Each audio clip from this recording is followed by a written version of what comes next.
Em 2014, as revistas do Homem-Aranha estavam passando por uma fase marcante, digamos assim. Havia acabado de sair da saga do Homem-Aranha Superior, que foi um período da história onde o Dr. Octopus roubou o corpo do Peter Parker e começou a agir tanto contra o Peter Parker quanto o Homem-Aranha, se tornando, segundo ele mesmo, o Homem-Aranha Superior. E apesar de eu gostar, achar essa saga interessante, realmente não foi uma das melhores coisas já feitas. Tem pontos legais, mas a ideia em si era bem ruim, o Dr. Octopus tomar o corpo do Homem-Aranha e virar o novo herói.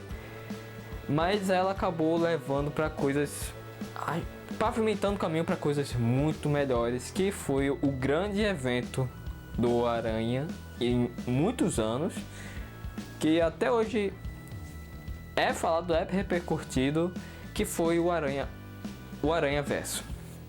Pra quem não sabe, o Aranhaverso foi esse evento que ocorreu em 2014, que teve como a ideia de reunir diversas versões alternativas do Homem-Aranha que foram introduzidas durante todos os anos desde a criação dele.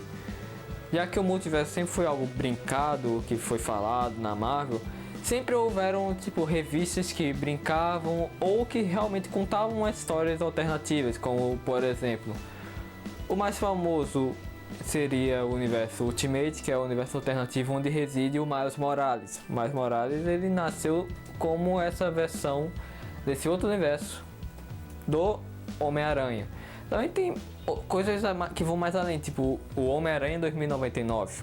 Ele é de uma outra dimensão no futuro. É basicamente assim, e ele também fez muito sucesso. Temos também o Homem-Aranha Noir, que é de uma dimensão do passado. Temos o Homem-Aranha... Temos diversos Homem-Aranha japoneses, inclusive. Temos o Homem-Aranha japonês da série, temos o Homem-Aranha japonês de mangá, e por aí vai. E sempre foi algo só como uma brincadeira, um pensamento total. E se o Homem-Aranha fosse isso? E se o Homem-Aranha fosse aquilo? Só que a saga Aranhaverso trouxe isso tudo dentro de um contexto, reuniu todos esses aranhas com esse contexto sendo, existe uma raça chamada Herdeiros, que eles se alimentam de energia, são como se fossem vampiros de energia. E dentro dessa raça existe o Morlun, que é um vilão do Homem-Aranha. Não confundir o Morlun com o Morbius. Apesar dos ambos serem meio que vampiros, o Morbius, que vai ter o filme aí estrelado pelo Jared Leto qualquer dia quando acabar a pandemia, ele é um vampiro da ciência. O Morlun não. O Morlun, ele já é algo mais fantástico. Ele se alimenta de energia. E esses herdeiros, eles estão caçando os aranhas pela teia do multiverso, porque por algum motivo os aranhas têm uma energia mais agradável, mais deliciosa para eles consumir. Eles seriam como se fosse a iguaria mais saborosa do banquete. Então eles vão caçando todos esses aranhas, e o pivô da saga é que eles estão muito mais tenebrosos, eles estão atacando muito mais forte, e isso faz com que os aranhas percebam que está alguma coisa ruim acontecendo, então eles resolvem se unir para combater essa ameaça. Por que eu fiz todo esse pretexto? Porque apesar da saga trazer muitos aranhas antigos, ele também apresentou novas versões do Homem-Aranha na minissérie que veio antes da introdutória, que foi Na Beira do Aranhaverso. A tradução seria basicamente isso. E uma dessas ideias muito interessantes foi a própria Gwen-Aranha, que eu já falei em um vídeo ano passado, quando eu falei tanto da Gwen-Aranha quanto do Miles Morales. Mas agora eu vou fazer só um vídeo falando só da Gwen-Aranha, porque a Panini lançou aqui mais uma vez no selo Marvel Teens esta maravilhosa edição aqui, no mesmo formato da do Miles Morales, que é Gwen-Aranha, Gwen Stacy. E esse volume aqui reúne as das edições Edge of Spider-Verse 2, que foi a introdução, a primeira aparição da Gwen-Aranha, como também introduz tem dentro dela a primeira minissérie da Gwen-Aranha logo após o Aranhaverso, e também o início da sua primeira série mensal. E eu tenho que dizer, a Gwen-Aranha foi uma das coisas mais legais que a Marvel bolou aí nesses últimos... agora na década de 2010. Muitos personagens bons e excelentes até surgiram. O próprio Miles Morales, a Miss Marvel Kamala Khan, um foco maior nos personagens mais jovens, como a própria Kate Bishop, que já existia antes, mas ganhou um destaque, a nova Thor, a poderosa Thor, a América Chavez também. Muitos personagens legais surgiram. A Gwen-Aranha está dentro desse contexto todo, mas eu, como fã do Homem-Aranha, ela se destacou um pouco mais entre esses, por conta que ela veio de uma ideia muito simples, mas também uma sacada muito boa, que é o que aconteceria se, ao invés do Peter Parker ter sido mordido, a Gwen Stacy, que foi o primeiro amor da vida do Peter, tivesse. E ao invés da Gwen Stacy ter morrido, e se tivesse sido o Peter que morreu? E daí a série parte. É uma ideia muito simples, a gente troca a inversão de papéis, mas eles também dão todo um contexto diferente que traz um peso e uma gravidade da história que eu achei muito legal, que as circunstâncias da morte do Peter são diferentes das circunstâncias da morte da Gwen Stacy no universo regular. Quando a Mulher-Aranha surge, o Peter meio que se torna fascinado por ela e quer se tornar igual a ela. Então ele desenvolve o soro do lagarto para tentar ser algo melhor, porque nesse universo o Peter é só mais um nerd zoado toda hora. Ele nunca teve um momento de se reerguer dele quando surgiu os poderes do Homem-Aranha. Então, por conta do soro, ele acaba perdendo o controle e se transforma no Lagarto, o vilão clássico do Homem-Aranha. E a Mulher-Aranha, a Gwen Stacy, vai tentar lidar com ele, porque na visão dela é apenas um monstro lagarto invadindo a escola dela, tentando matar os amigos dela. Então ela vai, né, sem pena, sem dó nem piedade, pra cima do lagarto. Eles tem toda uma luta que destrói o colégio e no final ela descobre que quem ela estava batendo na verdade era o Peter.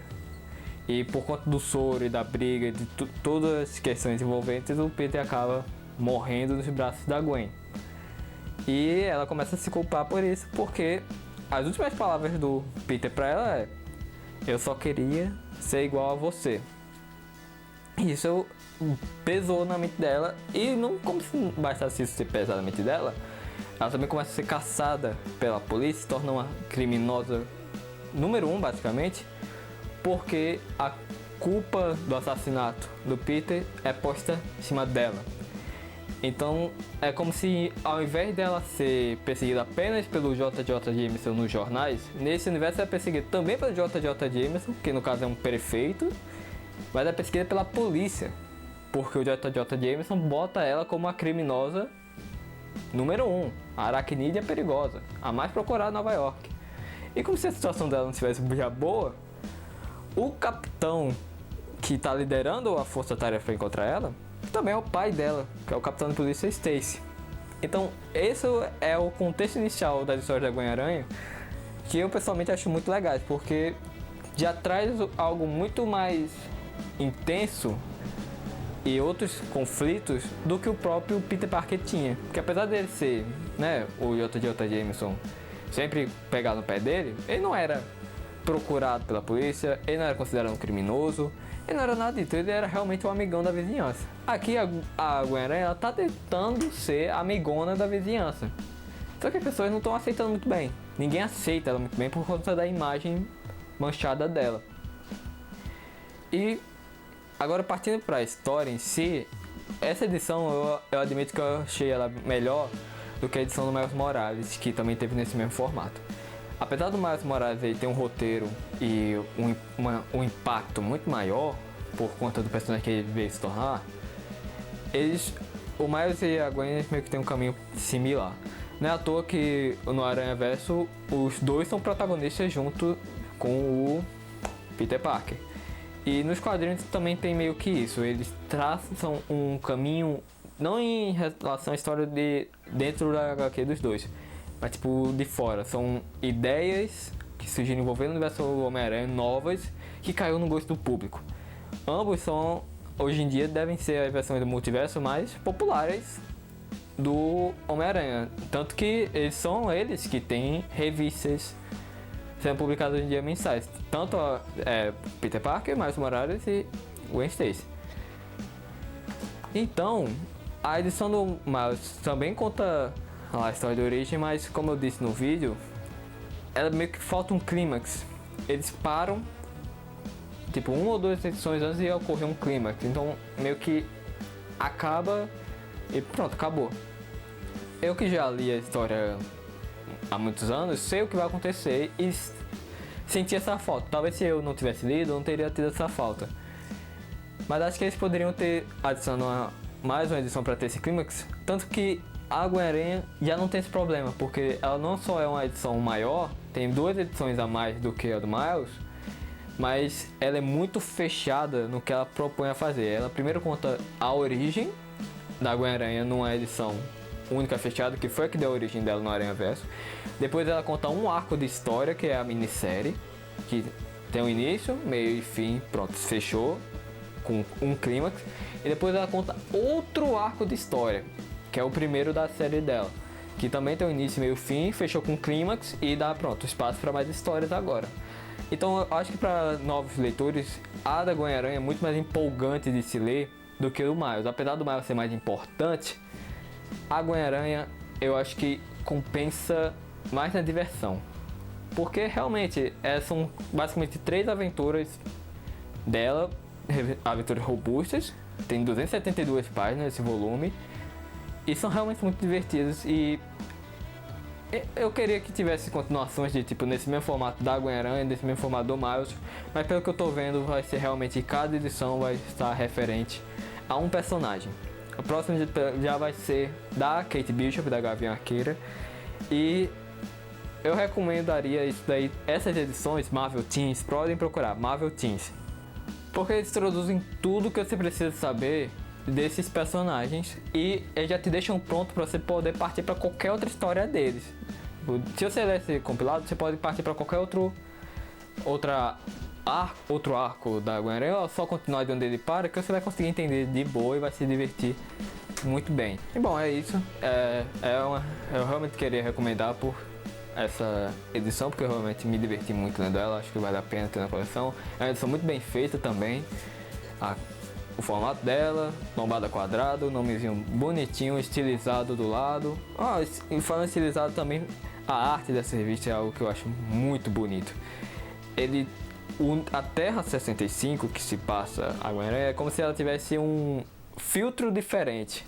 É algo mais como se fosse um neon misturado com punk rock and roll, porque a Gwen toca numa banda de rock e o traço é muito bonito. Tanto que uma reclamação que eu tenho dessa revista é que uma das edições eles trocam desenhista e é uma mudança muito brusca. Tipo, tá o traço muito bom, aí tem uma edição que não é o traço, é um outro desenhista fazendo. Aí deu aquela brochada porque mudou, só que aí depois volta pro de antes, é como se fosse uma edição única com o desenho diferente. Mas tirando isso, é uma ótima revista para se ler.